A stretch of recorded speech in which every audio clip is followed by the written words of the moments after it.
My name is Cooper Alford, and this is my Session 8 video for my risk monitoring system that I've built. This is for the example and assignment given, acting as a hedge fund risk manager for Apex Capital Hedge Fund. I built a portfolio of these 5 stocks. They're nothing really crazy. They're more just to demonstrate concept we've learned in this chapter.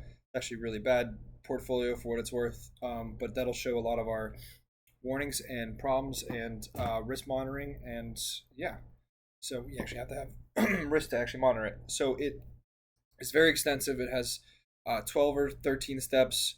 I tried to go through multiple variations to add a step 0 for user input, and it was either missing out on a lot of the metrics and outputs that I wanted, or just was not working. So I decided to use this and go with my hand-built portfolio. So first we have our portfolio configuration. Data generation defines our portfolio, our 5 tickers, the weights that I've given them, and their definition. So I have Apple, Tesla, TLT, gold, and liquid.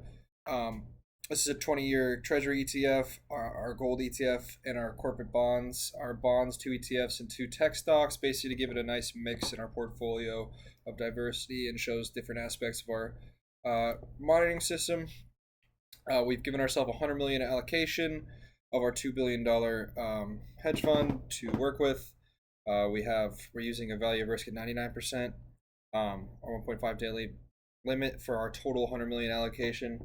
Our max $5 million drawdown, our max allocation of 35% a single asset, which we only go up to 30 TLT, and our minimum liquidity score of 70. We have our data fetching, which gets all of our data for our tickers. I had to get these all one ticker at a time, as you'll see in these little notes. And it has to be kind of robust because Google Colab does not want to work with Y Finance sometimes, and their variable name sometimes close does not want to work, and it's supposed to get a ticker, but it just gives me an error. So it goes through multiple different variations of trying to get the tickers, gets our returns, and aligns all our data to make sure it's all set up. So we do basic cleaning.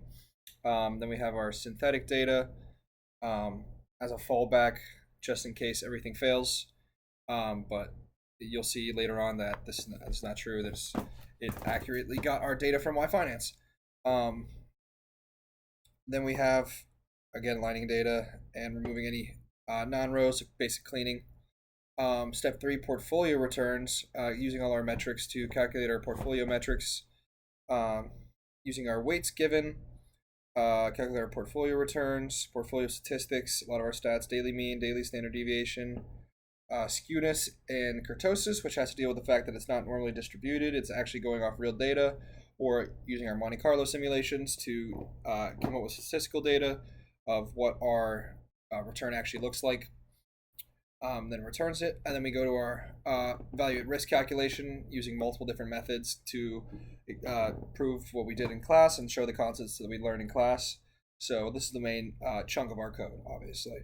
We have our value at risk calculator, a multi-method. First off, we have our historical, which just goes off of our basic, lines up our basic data from the last year and chooses the top 1% percentile because we're using a 99% value of risk. Then we have our parametric value at risk, which does something similar, but uses benchmark data. Then we have our Monte Carlo simulation value at risk, which basically just runs simulation 1,000 of times, calculating our predictions or estimations for risk in the future and a return in the future to give us a lot of estimation metrics that we can use going forward. Then it calculates all of these. Oh, there it is. Parametric is using z-scores and statistics too, but instead of simulations, it's just going off statistical data. As you can see here, historical just goes from returns, index 1. Parametric uses our statistical data assuming normal distribution, and our Monte Carlo simulation runs it a couple thousand times, calling back that function 10,000 times, as you can see right here. We're going to generate our simulations are fat tails because these are very volatile markets, so we want to have fatter tails. Our this is returns our 99% confidence, or value at risk level from our 1% confidence level. And then we have our expected shortfall, which is the expected loss after the value at risk. So value at risk at a 99% is what we lose at.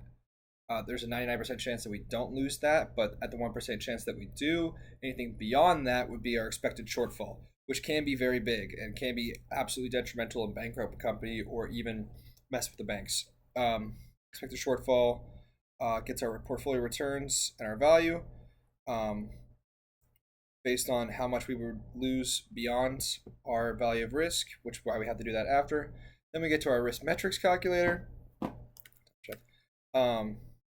Returns our data, gives our portfolio returns, gives our maximum drawdown statistics, which is depending on the max amount we can lose a given amount of time from our peak to our trough. So like the most amount we would make to the least amount we would lose, or the most amount we would lose. Then we get our correlation matrix, which is great. It will show what I thought would be an uncorrelated portfolio, but is actually not. Then we have our volatility metrics, our daily, annual, individuals, and contributions, and our volatility contributions, all depending on the weights. And that'll show up a lot later when we get to our actual analysis part of the code, step 10 or something. Then we have our model validation and back testing combined in the one step, make sure that everything is working. We have our QUIPIC test, which there's unconditional coverage test. Checks our violations of any code and any missing values or critical values in our stats that are out of place. Gives our violations, expected violations, our rate, and our critical value of our 95% level. And then we have our traffic light test, the Basel traffic light system based on the Basel III standards. Then we have our liquidity risk analysis, has our liquidity analyzer, gives all our metrics back on that on each individual stock based on the volume and their bid-ask spread, which is very important because that'll also incorporate into our transaction costs. Total spread cost is 0 because that is super, super low, obviously, that's per stock, I believe. And our ticker is, sorry, completely out of it. Bid-ask cost, that's just the spread cost minus position value times data, basic formulas. Then we get to our stress testing. Classify stress tester. Tested against historical data like the 2008 market crash or the 2020 COVID crash, or specific situations like an inflation spike or a tech sell-off, which would hit Apple and Tesla very hard. As you can see right here, minus 20%, minus 35%. Compared to everything else is very low. That's huge. And that'll show up in our output too. Then we have our risk monitoring and alerts. I had it set to sending emails and texts, but I decided to do that as an optional thing because it does not work in Google Colab. So we will get to that later, but that was part of the risk monitoring. We checked our limits at a 99% value at risk. See if there's any breach from that or any bad metrics that go beyond our value at risk or outside of it. Check our drawdown, check our concentration of portfolio weights to make sure they're all within our reasonable ranges and the ranges that we were given to them, as well as our liquidity check. Then we have a reporting system which generates our daily reports based on any changes in the market or anytime we run this to give us our analysis back on our data and everything else. Here's our portfolio summary, our asset allocation, our risk metric summary, and our portfolio stats and liquidity metrics. Sorry, I'm rushing through this because I'm running out of time. I can only record 15 minutes and I want to get 5 minutes to go through the demonstration. We have our alerts, which are based on 4 different... I'll cover all these in the demonstration, by the way. All the different severities and our model evaluation, and that is step 11, the final step. Then our main execution runs through all of them. And step 12, hidden within this, I believe, is all of our visualizations and charts that we will see when I run the code. And that is running the complete system and additional utility functions rounded up. Yeah, that is it. Okay, moving on to part 2, actually running the code. Let's give it a quick quick run. Hopefully it does not take forever. Boom, boom, boom. Awesome, awesome, awesome. Waiting for that to finish up square. Nice. So here we have our 2 billion hedge fund risk management dashboard based on Apex Capital from our 5 stocks. Fetches all of our data, gives us our daily risk report generated on today. 8/9. That's a weird glitch. I really don't get that. I think it just gets that from Y Finance's data, but that's from today. Our portfolio value is $1 million that we have to spend. We have 5 assets, each of their allocation based on their weights and what they are. Then we have our risk metrics at a 99% and 95% value risk historically. So we can maximum, there's a 99% chance we're not going to lose 2 million and a 1% chance that we will. So every 1 out of 100 days, we will probably lose that much money out of our portfolio. Our expected shortfall beyond that, if that were to happen, is 3 million, which is huge. That's beyond both of those. So that's it. 5 million total that we could possibly lose on the worst possible situations. Our basic portfolio statistics, giving our skewness and kurtosis from non-normal distribution. Then we have our liquidity analysis. We have a very, very, very liquid portfolio. We have 2 tech stocks that can be traded out, 2 ETFs, and the corporate bonds, even then, are the only thing that's really holding us back. So we have a 91 out of 100 on our liquidity date. So it takes less than a day, 0.9 days to liquidate all of our assets. And our cost for bid-ask spread is only 0.17%, 0.17%. So easily, if we can have some small returns, cover our bid-ask spread costs and make our money back if we were to liquidate all our assets. Then we have our active alerts. This is why I wanted to choose these 5 stocks, just to show that these alerts were working correctly. So we have our 99 value at risk exceeds the limit of 1,500. So that's obviously, this is huge. So that's probably because of these super volatile stocks that exceeds our limit. So we have to reduce our position sizes or head exposure by getting long or short positions in the future of rising or selling stock prices.